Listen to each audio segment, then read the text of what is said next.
Ada hari-hari ketika uang berbicara sangat keras. Saat gaji masuk, saat notifikasi berbunyi, saat angka di layar terasa memberi harapan. Tapi ada juga hari ketika uang berhenti bersuara. Dan pada hari itu, kita baru sadar, selama ini kita hidup bukan bersama uang, tapi dikejar olehnya. Pagi di kota selalu sama. Motor saling klakson, warung kopi ramai, orang-orang berangkat kerja dengan wajah setengah sadar.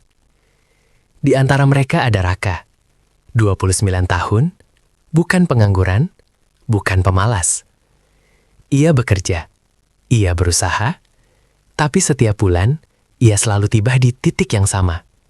Uang habis sebelum bulan selesai. Raka tidak pernah merasa boros. Ia tidak beli barang mahal, tidak liburan jauh.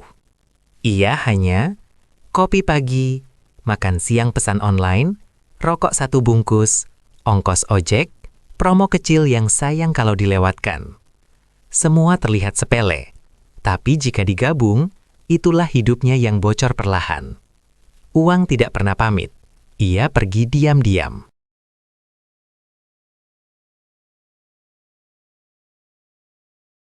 Cerita ini bukan hanya tentang Raka.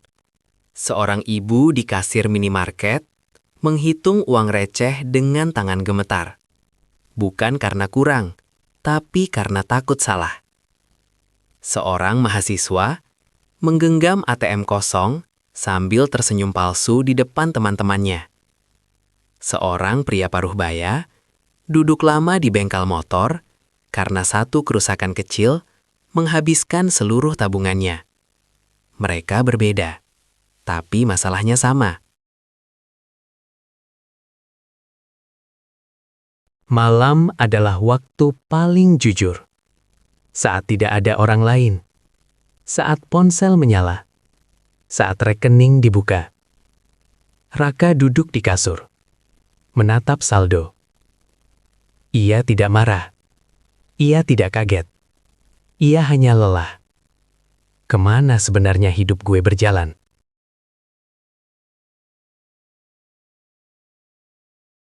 Raka teringat ayahnya, seorang buruh harian.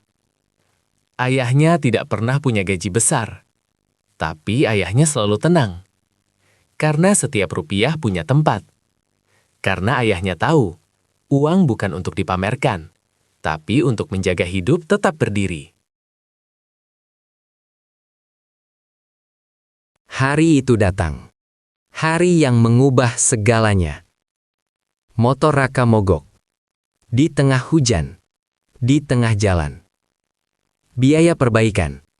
Rp950.000. Saldo. Rp112.000. Tidak ada drama. Tidak ada teriakan. Hanya satu kesadaran sunyi. Ia tidak siap.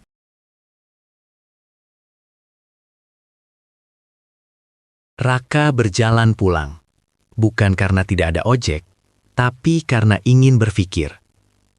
Ia sadar, selama ini ia tidak miskin uang, ia miskin kesadaran. Ia hidup tanpa arah finansial, tanpa rencana, tanpa perlindungan.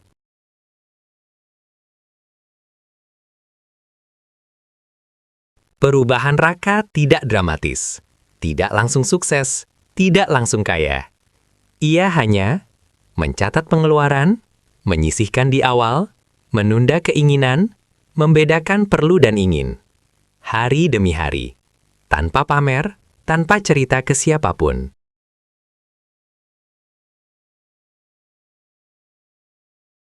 Tiga bulan berlalu. Raka belum kaya, tapi ada yang berubah. Ia tidak panik saat saldo kecil. Ia tidak takut saat bulan panjang. Karena sekarang uang tidak lagi berteriak. Ia tenang, teratur, tahu kemana ia pergi.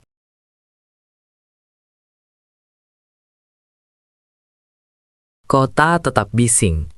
Orang-orang tetap terburu-buru. Tapi Raka berbeda. Ia tidak lagi mengejar gaya hidup. Ia mengejar ketenangan. Dan ia sadar, ketenangan finansial bukan tentang angka besar, tapi tentang kendali.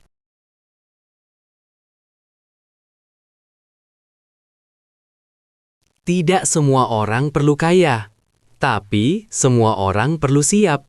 Karena hidup tidak memberi peringatan. Uang tidak selalu datang tepat waktu. Masalah tidak pernah menunggu saldo penuh.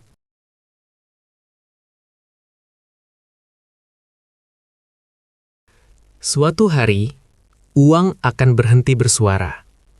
Dan saat hari itu datang, yang akan menyelamatkanmu bukan jumlah gajimu, tapi keputusan-keputusan kecil yang pernah kamu buat saat hidup masih terasa baik-baik saja. Karena pada akhirnya, uang bukan soal kemewahan, melainkan ketenangan untuk bertahan.